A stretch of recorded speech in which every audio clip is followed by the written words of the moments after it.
people are exceptionally worried about where this is heading. The violence in the Middle East worsens by the second.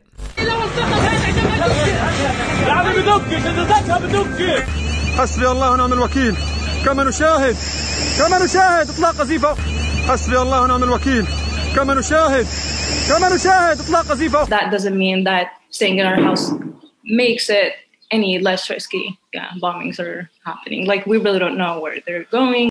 Not a soul in Gaza knows where the next rocket may land. The Senate urges an immediate ceasefire to prevent any further loss of life and further escalation of conflict in Israel and the Palestinian territories. بدي أحاول يا جماعة أبسطها وأجيب لها الشمس في عينينا يا بابا. بدي أحاول أجيب لها إشي يبسطها إن شاء الله. بدي أروح يا بابا أجيب لك ألعاب. خفيش خلاص تعال. طبعا إحنا اليوم خلاص. The tragedy is beyond words.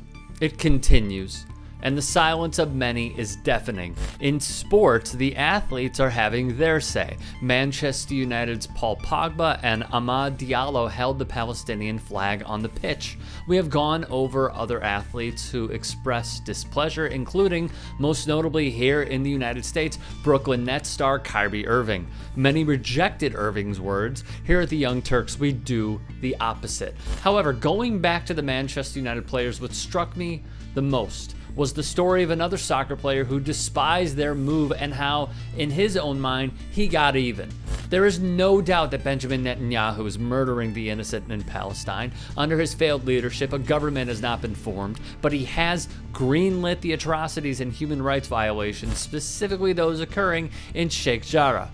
Israeli forces are not evicting, they are forcing the removal and ethnically cleansing land Muslim people have lived on for decades so Jewish civilians can move in and take the land. Eran Zahavi, seen here, is an Israeli footballer for PSV Eindhoven, a successful club in the Netherlands. He hit back at Pogba and Diallo, or at least he thought he did. After seeing the two players with the Palestinian flag, Zahavi photoshopped the Israeli flag and posted the fake image on his Instagram to his more than 340,000 followers on the social medium. The caption reads, "Thanks guys, we appreciate your support all over the world," with an Israeli flag emoji. Thing is, he wasn't done. After Leicester City won the FA Cup, Zahavi did the same for the English side as they held up a Palestinian flag. Here's the original photo of the Leicester players. As Sports Bible wrote, Zahavi deleted the post from his IG account, but not before it had been spotted by several people on social media.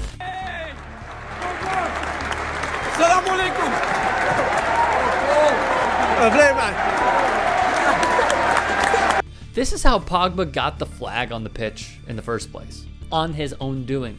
Meanwhile, Zahavi has shown his temperament.